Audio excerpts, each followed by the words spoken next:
Right, so I'm just going to do a quick rebuild of the Aqua FX, just to kind of show you how I do it and how it kind of works. You're going to have to forgive the attire, it's my day off, so I'm a bit sloppy today, but shit happens. So I'll take this down, and I'll be able to see. I've got the base and the tank here. I was going to do them both together, but I've just cleaned the base, and I've still got liquid in the tank, so I'm going to assume that you're capable of taking a tank and a base off on your own. So, I'm just going to grab out the tools. So you've got your little base tool, your winding tool, and then I'm going to use some clippers, some 0.45 even, stainless steel 317L, and ceramic tweezers, which I'm probably not going to need. So, to start off, you're going to unscrew the bottom of the base, like so, using your base tool to move the coil itself, and then you can put this back on again to take off the top part of the coil, or you can do it by hand. It depends how tight it's stuck on there. And then from there, I'm going to take this one out. The reason I'm changing this coil is because I smashed the ceramic to pieces, being a bit fucking useless. So you're taking off your old outer cotton. You're going to pull off the C-clips on the positive and negative end. Put those there. And then what you would do if you had a full ceramic was pull it out like so. And then you would be left with a full ceramic. Obviously, I don't have one here. So I'm going to grab a new fix pack and we'll go from there. So we've got our new fix pack here, which does come with a pre-built coil and some cotton and a new ceramic. However, we're going to leave the pre-built coil and cotton alone for this, just to show you how you would do it with standard kind of cotton and wire that you have available.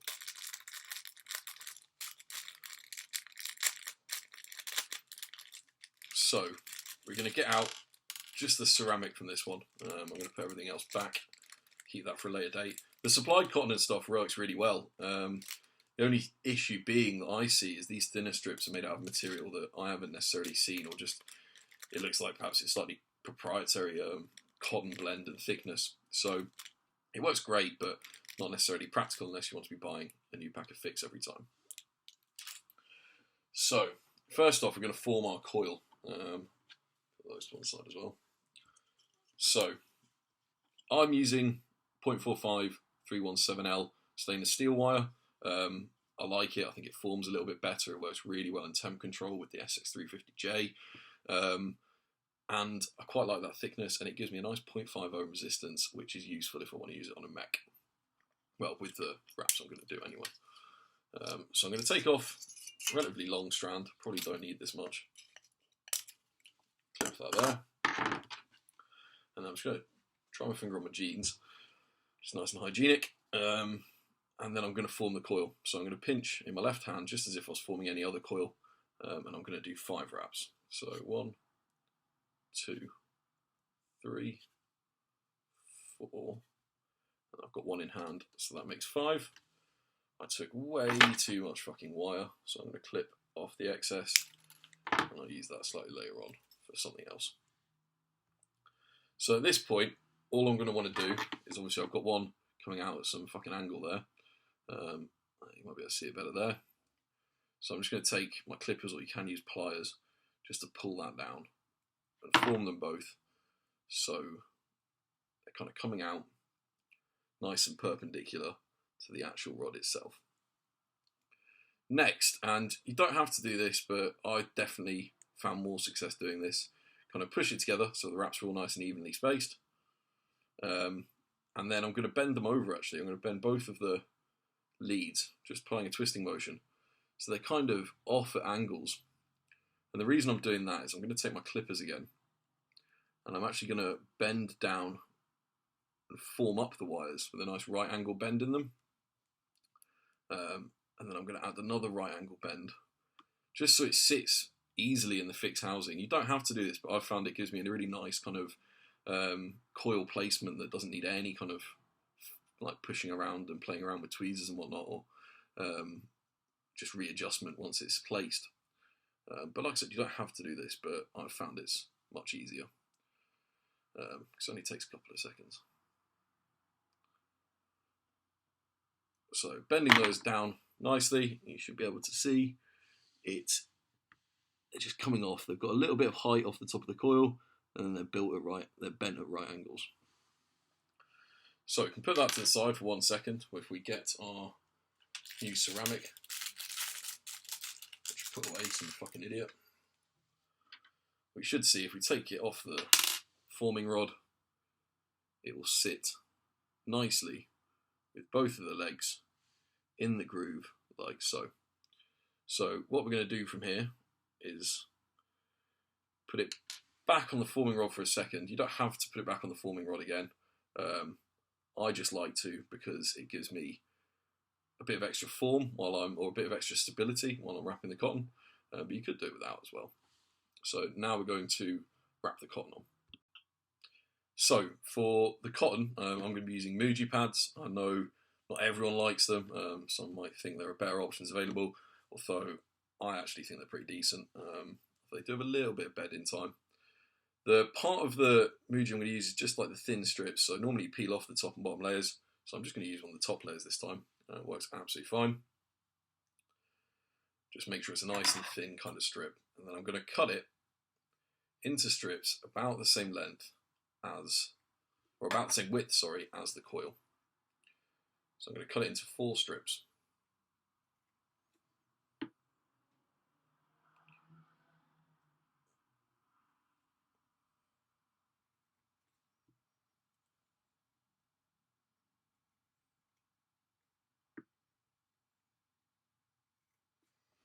Right, so I've got my 4 strips of cotton here, all about the same thickness, a couple a little thinner, which is about right. And then what I'm going to do is I'm going to take the first of my strips, I'm going to just start to wrap it with a little bit of tension, not tight, you're not wanting to strangle the coil, but you do want a little bit of tension on it. And then I'm just going to wrap it around like so.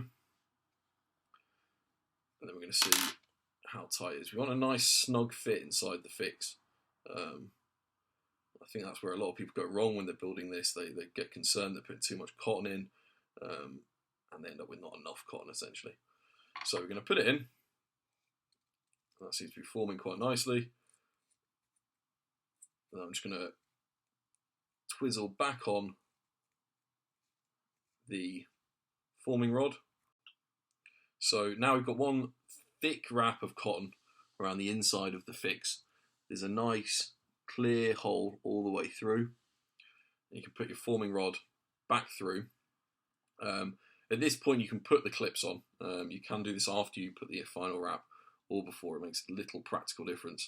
So I'm going to put them on now.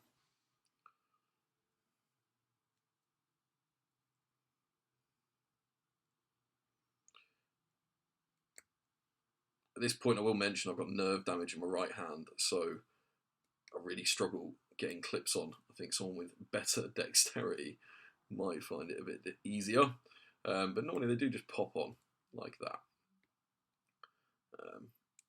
It should be a bit easier on my left. But making sure that the little leads are in the grooves that are allocated for them and that the clips are on the right way. There you go. So that's it with the clips on there. We've got a cotton around the outside. That's our coil pretty much formed. I'm just going to take a final little wrap.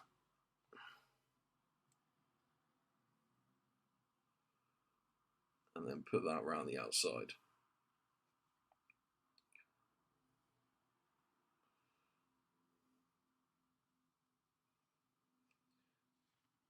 And there's the last bit of cotton.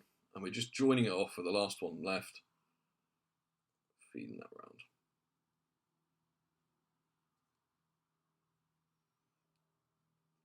At this point we can take the forming bar off, get our clippers, cut off the excess with reckless abandon as to where the fucking wire bits are going. It's no doubtably going to end up on my foot later on today. And then you can put it back on the forming rod, putting that into the little hole in the corresponding part of the positive of the coil. We're pushing that down, and we're just twisting that coil into place into the actual coil housing, removing the forming rod, getting our little screw on top cap, screwing that on. And at this point you can put a little bit of juice in the wicking holes if you want to do so. You don't have to do this. I know my colleague doesn't, but I like to. Just helps it wick a little bit quicker, I think. I think it ensures that there's no surface tension when you're first allowing the coil to kind of self-prime. And then we're going to put the coil back into the base. And again, you don't have to use this little tool. Everyone gets really hung up about using the little tool to put it in the base. You can just use a bit of pliers. Or if you don't do it too tightly, you can actually just use your fingers and get it in nice and finger tight. And then you won't have to use any tools to remove it at all. Although I like the tool, it gets it in nice and secure. I've got a couple of them, so I'm probably sorted if I do lose it. And it's okay. And at that point, I'm just going to screw the base back on as well. Then I'm going to screw the entire base, or the full assembled base with the coil, back into the tank.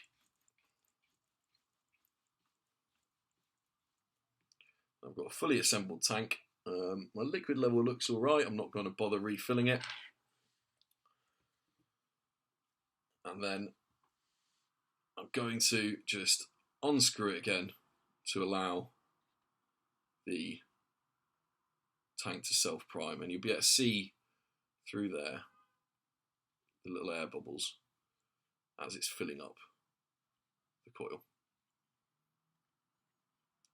Then we'll open it up all the way so that coil will get nice and saturated.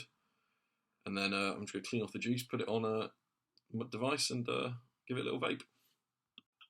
So I've got it here on a Limelight pylon. The resistance is 0.73 ohms. And we can go see how it vapes. Now I don't normally direct a lung hit. I'm more of a mouth-to-lung vapor. But it does perform fine as a lung hit device, which I think primarily people will be using it as.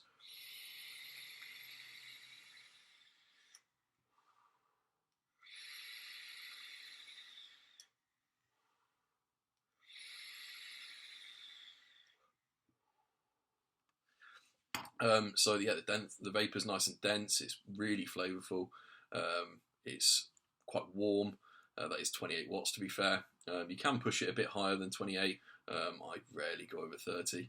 But also you can tighten it right down and have it kind of mouth to lung, which I personally prefer.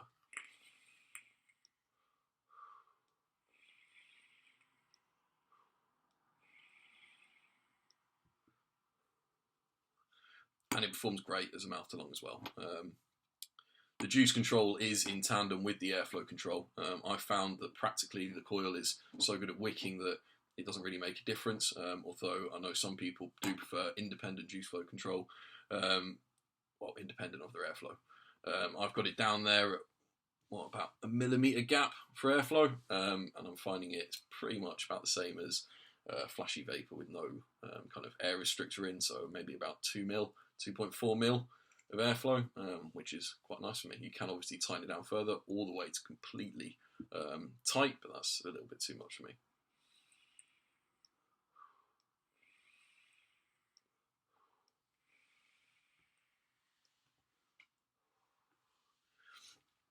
I've seen some people say that once they've built their coil, they're leaving it for half an hour, 45 minutes. I've left that for 3 minutes or so. I think once it's built right and you let it kind of prime itself, it's absolutely fine pretty quickly. Obviously, you need to leave it a few minutes just to let the juice soak into the cotton, but once you've done so, it's fine. And it's a really, really good tank, and I really like the look of it. really like the top fill. I think it's quite well done. The drip tip, I know a lot of people like. I only really use Teflon drip tips, so it's not really for me, although I do like the aesthetics of it.